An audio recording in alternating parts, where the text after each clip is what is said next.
ఓం నమో భగవతే శ్రీ రమణాయ. రమణాశ్రమ లేఖలు లేఖ 31. ఆలయంలో అలంకారాలు.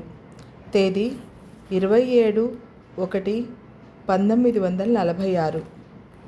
గత నవరాత్రి పండుగలకు ఇక్కడ మాతృభూతేశ్వర ఆలయంలో పూజలు, అలంకారాలు జరగడం మొదటి రోజున మీరు కూడా చూశారు కదా.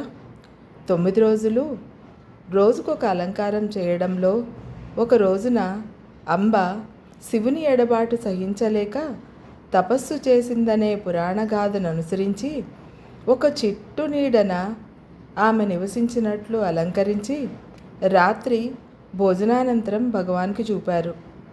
మర్నాడు ఉదయం హాలులో ప్రసంగవశంగా అరుణాచలేశ్వరుని కోవెలలో అలంకారాల గురించి, ఇక్కడ అలంకారాల గురించి మాట్లాడుతూ భగవాన్ ఇలా అన్నారు.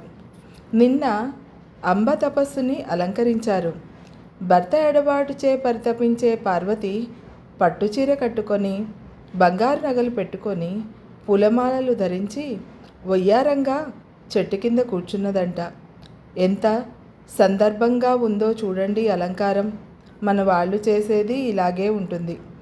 తపస్సు అంటే తపన కదా.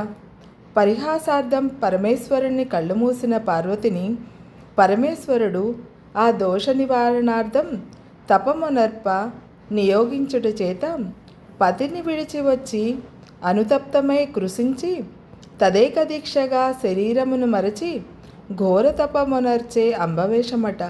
చూడండి ఎలా ఉందో. రవ్వలు కెంపులు పెట్టుకొని, పట్టుచీర కట్టుకొని, బంగారు పతకాలు, పూలమాలలు వేసుకొని మహారాణిలా ఉంది. ఇక ఉంటాను. సెలవు. నీ సోదరి.